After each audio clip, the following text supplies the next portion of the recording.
Yo pemen, kembali lagi bersama gua Kato. Masih bukan nama sebenarnya teman-teman. Yaps, kembali lagi bersama gua, orang yang paling ganteng, Silinoe. Oke teman-teman, di kesempatan yang sangat berbahagia teman-teman, kembali lagi di konten NHYGS, di mana di sini gua akan ngomongin hal yang gua suka, mulai dari anime, film, dan komik atau apapun itu teman-teman. Tapi ini adalah NHYGS versi light. Gua udah pernah jelasin di NHYGS versi episode 10. Jadi mohon dimaklumi, gua nggak jelasin kenapa apa itu NHYGS Lite. Oke, pada kesempatan yang sangat berbahagia ini teman-teman, gua akan nge-review atau bisa dibilang membahas salah satu anime yang tadi pagi gua baru selesai nonton.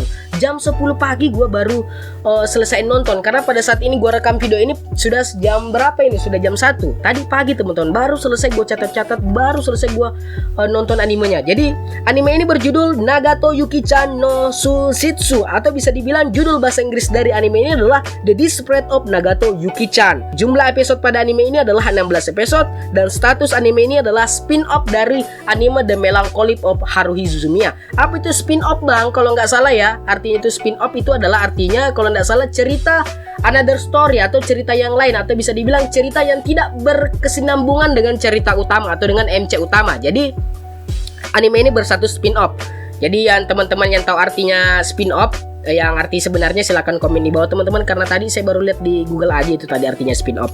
Oke, anime ini diadaptasi dari manga. Dengar sekali lagi, anime ini diadaptasi dari manga, bukannya dari LN seperti The Melancholy of Suzumiya Haruhi. Tapi ini diadaptasi dari manga, The Disappearance of Nagato Yuki-chan. Nah, rating anime ini adalah 7,5 dari 10. Itu adalah rating pribadi yang gue berikan. Tapi kalau kita lihat dari My Anime List, rating anime ini adalah 6,39 kalau nggak salah, atau rating berapa gitu loh. Tapi pendapat pribadi saya mengatakan rating ini, anime ini masuk ke rating 7,5 teman-teman. Masuk ke 7,5. Nah, perasaan ketika saya menonton anime ini bisa dibilang ada 3 teman-teman. Ada 3 perasaan yang mewakili The Disappearance of Nagato Yuki-chan di hati saya. Yang pertama, episode 1 sampai 2 benar-benar membosankan, atau bisa dibilang episode 1 sampai 2 itu membosankan teman-teman. Kenapa gua katakan membosankan? Karena bayangkan ada Nagato, ada Kion, ada Asahina, tapi nggak ada Koizumi dan Haruhi. Ini Haruhi paling penting, Pak. Kenapa? Karena tidak seru.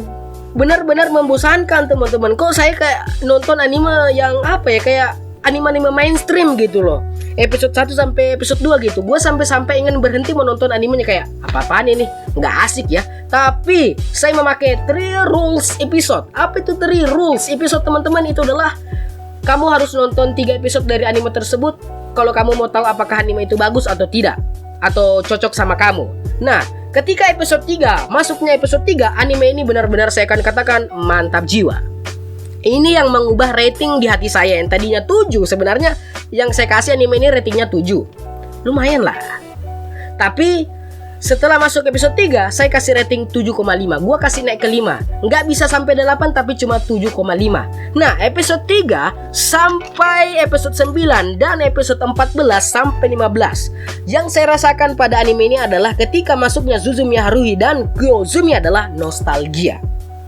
Nostalgia. Kata-kata ini akan mewakili episode 3 sampai 9 dan 14 sampai 16. Nostalgia teman-teman, benar-benar nostalgia. Kenapa gue mengatakan hal tersebut? Karena lengkap, ada Koizumi, Suzumiya Haruhi, Kion, Asahina, dan teman-teman yang lainnya. Lengkap banget, sumpah. Gue seakan-akan menonton The Melancholy of Suzumiya Haruhi teman-teman. Seakan-akan menonton hal tersebut. Jadi ceritanya ini, The Disappearance of Nagato Yuki-chan adalah versi light atau bisa dibilang versi wholesome dari The Melancholy of Suzumiya Haruhi. Tapi di sini bukannya Suzumiya Haruhi menjadi heroin utamanya, tapi di sini Nagato yang menjadi heroin utamanya teman-teman. Dan bisa dibilang ketika masuknya Suzumiya Haruhi dan Koizumi benar-benar mencairkan suasana yang tadinya bosan menjadi seru. Awalnya tadi saya tidak mau nonton, tiba-tiba mantap jiwa sekali teman-teman. Benar-benar Suzumiya Haruhi adalah waifu yang benar-benar mantap jiwa. Ketika dia ada, semuanya menjadi seru dan seru dan seru. Wadaw didaw. Nah, episode 10 sampai 14 bagian awal, atau bisa dibilang di sini adalah episode 10 sampai 13. Plot twist, atau bisa dibilang di sini adalah pusing. Pusing yang saya rasakan beserta campur aduk hati saya. Kenapa saya mengatakan pusing, Bang? Kenapa saya mengatakan pusing? Kenapa lu katain pusing, Bang? Karena ketika saya menonton episode 10 sampai 14 ini benar-benar membuat gerigi-gerigi yang ada di otak saya itu berputar kencang, teman-teman. Berputar kencang. Kenapa saya mengatakan berputar kencang? Karena tiba-tiba saya memikirkan berbagai macam asumsi, kemungkinan kenapa episode 10 dan episode 10 sampai 14 ini bisa terjadi, teman-teman. Saya menggabungkan episode season 1, season 2, The Movie, The Melancholic, The Desperate of Haruhi Suzumiya Haruhi Jutsu season 1, season 2 gue gabungkan dan gue cari celah gimana caranya episode 10 ini sampai episode 14 ini bisa nyambung sama anime tersebut.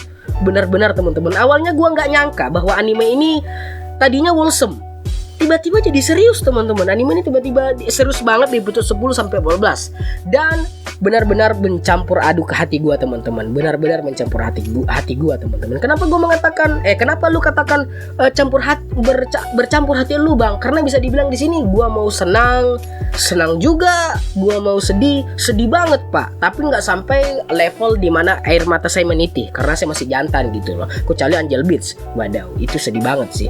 Benar-benar, teman-teman. Pada episode 10 sampai 11 benar-benar favorit gua, episode favorit gua pada anime The Desperate of The Desperate of Nagato Yuki Chan ini, teman-teman.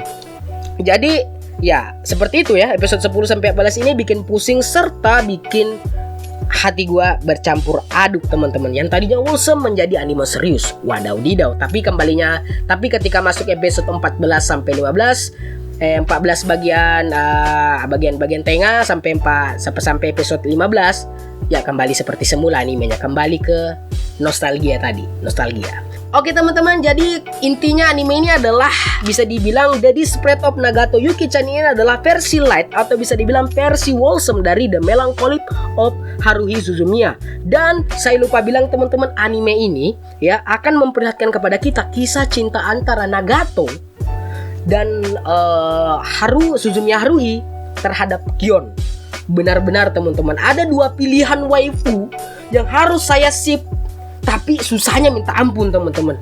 Teman-teman nonton aja, teman-teman. Anime ini benar-benar memiliki kisah cinta yang unik daripada anime The Melancholic of Suzumiya Haruhi. Karena pada saat gua menonton The Melancholic of Suzumiya Haruhi itu ya nggak terasa feel romansnya. Tapi pada saat gua menonton The Desperate of Nagato Yuki Chan ini terasa romansnya, teman-teman, karena memang disisipkan pada genrenya romans. Tapi ya kalau salah saya mohon maaf ya, teman-teman. Jadi The Desperate of Nagato Yuki Chan ini worth it banget, teman-teman, dinonton ya. Benar-benar worth it banget. Wholesome, santai, bikin pusing, bikin bosan, tapi mantap untuk dinonton. Wadaw didau. Oke, teman-teman, mungkin videonya sampai di sini aja. Gua hanya mau bilang salam damai dan jangan lupain gua. Dan mungkin suara saya kalian dengar ini agak sedikit gimana itu saya lagi pilek, Pak. Saya paksa aja, jadi jangan lupa subscribe. Gua hanya mau bilang salam damai dan jangan lupain gua. Data.